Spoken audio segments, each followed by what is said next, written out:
Welcome to the first video on perfect competition. If you're following along in the optional textbook, this is chapter 13. In this video, I'll start off by defining perfect competition, giving some examples, and talking about why we even study it. So these are all the PComp for perfect competition videos. So this chart right here represents pretty much the next 4 weeks of our lives. We're going to spend time unpacking the 4 basic market structures. So this chart goes from one extreme, where we're starting this week, to the other. And perfect competition is going to be defined as having many firms selling identical product with no barriers to entry. Okay, we're going to focus solely on this market structure for this week. So I want you to pause and think, what are some firms that are likely to be in a market structure that's perfectly competitive? When I say market structure, I mean, like, what does the market look like? How many players are there? So here there's many. What is the product like? Here it's identical. And how easy is it to get in and out? And here there's no barrier to getting in, and there's no barrier to getting out. So just pause and think of a market that feels like that. So some of the things that usually come to mind are usually agricultural commodities, things like wheat, right? Hard to tell all of those individual grains of wheat or eggs apart. They're pretty near identical.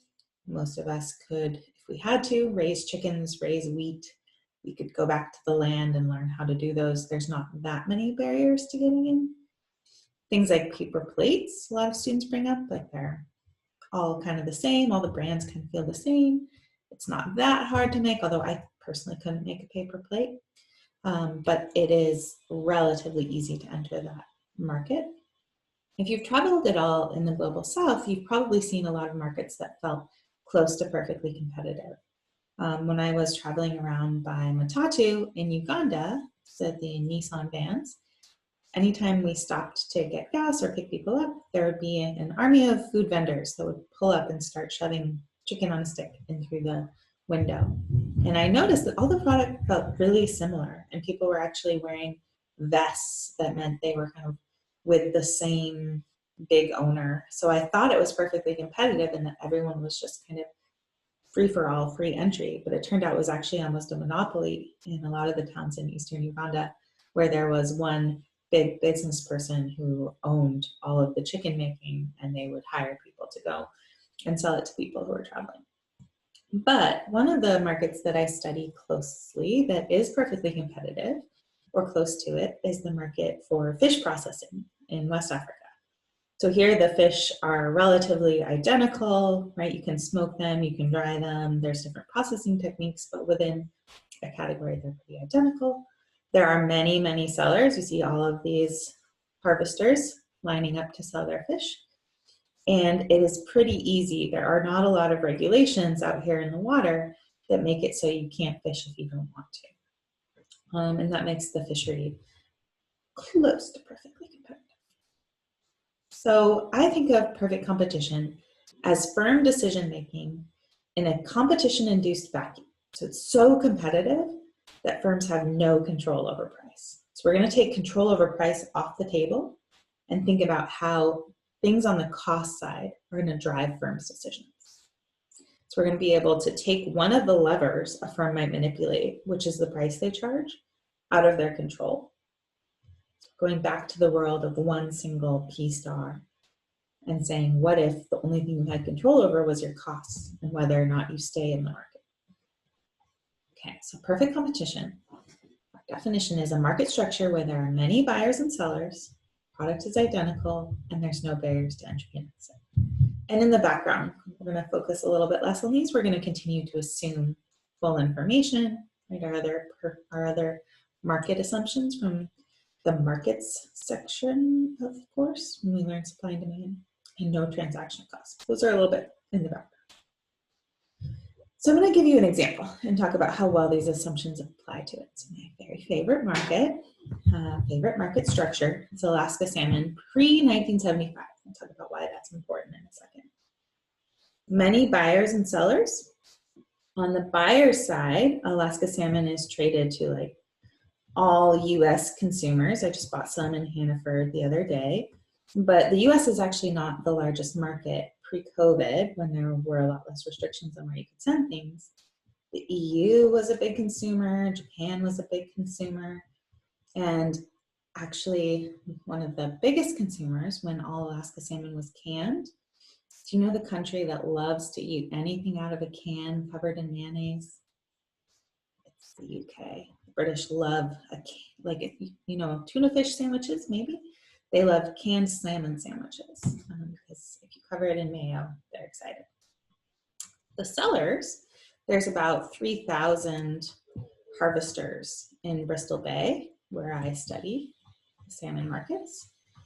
About 1,000 of them fish from the bank using set nets, and 2,000 of them fish in the open water using a drift boat with a gill net, if you know anything about fishing.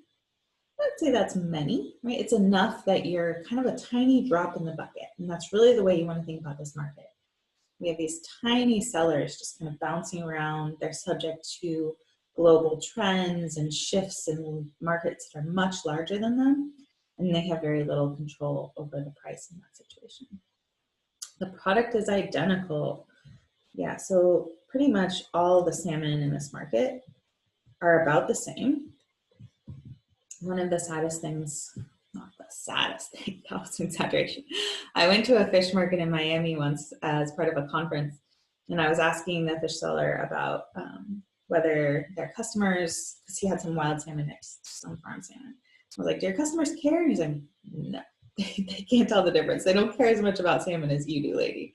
But all the salmon is the same. It's all wild, and it's mostly sockeye. And if you've seen sockeye salmon, it's usually bright red fillets. I'll teach you a trick really quick. There's 5 species of salmon in the United States.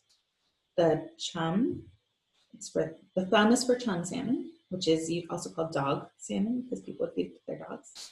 Pointer finger can sock you in the eye. It's for sockeye salmon or red salmon. That's the one where 60 million come through Bristol Bay where I study. This is your tallest finger. It's for king salmon, the biggest of the bunch. One of the prized sport fish. Your ring finger has a silver ring on it. It's for silver salmon. And your pinky is for pink salmon or humpies through later in the season. That's my only salmon trick.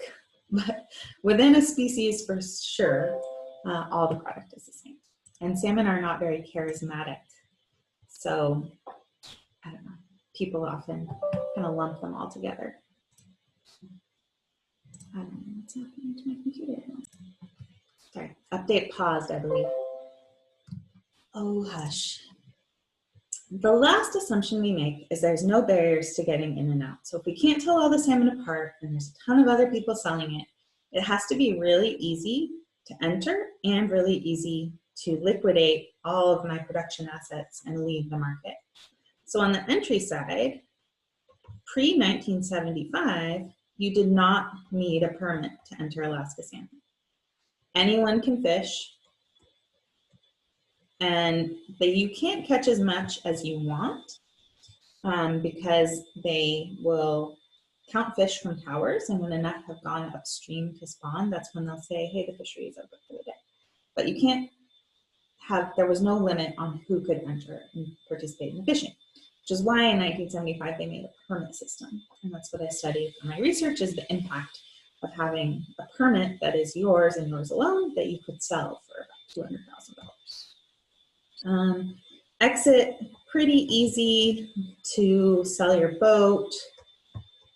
I'd say that's the one assumption that might not hold, because most of this fishing takes place in a really remote area. So if somebody wants to buy your boat, there's going to be a lot of transaction costs to getting out there and shipping it, or driving it back down to the lower 48 as Alaskans call it. But it's relatively easy. There's not a huge barrier. You could probably find a buyer that lived out there that would be willing to buy it. Does that make sense? So you should be able to pick a market and talk about how well these assumptions apply. They're similar to the ones we were using when we learned supply and demand, right? Identical product, but this barriers to entry and exit is new. So be thinking about how easy is it to get in and how easy is it to get up? So, perfect competition is relatively rare. Why do you think we even study it? Why do we spend our time on a market structure that's so unrealistic? Just pause and give me your first thoughts on that. So this is the point in the course where the things we study start to feel a little bit far away from the reality. Even if they have been feeling far away for a while, we're about to draw a really complicated graph, and I need you to know why. So I call this Operation Inject Relevance. And I'll think about the relevance if you end up in the business world, if you end up as an academic economist, heaven forbid, just like me, or if you wind up in government. And those are not all the places you'll wind up. Just think broadly about relevance. So if you end up in the business world, my friend Andrew, who works at Amazon, he designs the fulfillment center algorithm. So that is the code that tells each of Amazon's different shipping centers what to keep on their shelves. And when he came to speak to my principal's class in Seattle, I was shocked because he said, built into his algorithm is the fundamental assumption of perfect competition, which is that you have to set your price equal to your costs. Because you have so many competitors out there, you cannot charge a markup in any way, or you will be driven out of the market. So built into Amazon's algorithm is that their price has to be equal to marginal cost. And when he thinks about marginal cost, he thinks about opportunity cost. What's the next best thing we could have on the shelf? And he prices everything relative to its opportunity cost. I was shocked. Like, you telling me you actually use concepts from Principles of Micro at Amazon? You use opportunity cost in the perfect competition model?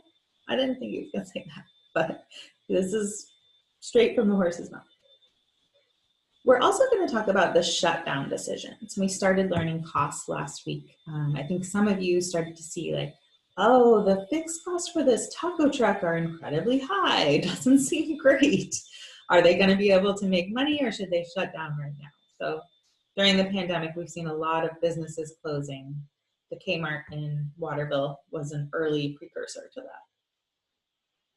If you wind up being an academic economist, one of the fundamental issues that is interesting to an academic economist is, does perfect competition even exist? So there's quite a few case studies that people have done.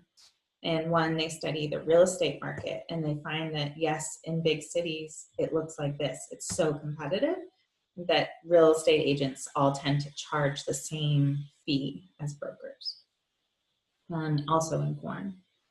If you wind up being like a consulting economist, firms might hire an economist to ask, hey, can you do an analysis of this market for us? Should we expect to earn zero profit in that market?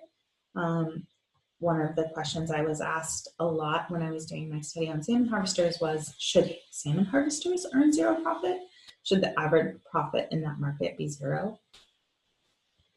If you end up working for the government, a big part of your task might be to decide, hey, perfectly competitive firms, such as farmers, do they deserve a subsidy? Because our model is going to predict they earn no profit. Would a subsidy even have any long-run impact for them? Or would it just induce other people to enter? And then the government is also in charge of setting up barriers to entry, making it harder to get into markets. Things like the FDA that does patents for drugs and deciding which COVID treatment should be allowed to go forward. Places like NOAA, they manage the fisheries at the federal level, and they say what types of permits should be required in order for you to go and harvest common pool resources. So the government is going to both subsidize competitive firms, but also set up barriers to prevent massive amounts of competition. Okay, so hopefully that helps you see a little bit how we might use this, why it is relevant, and I'll come back and teach you about demand in the next week.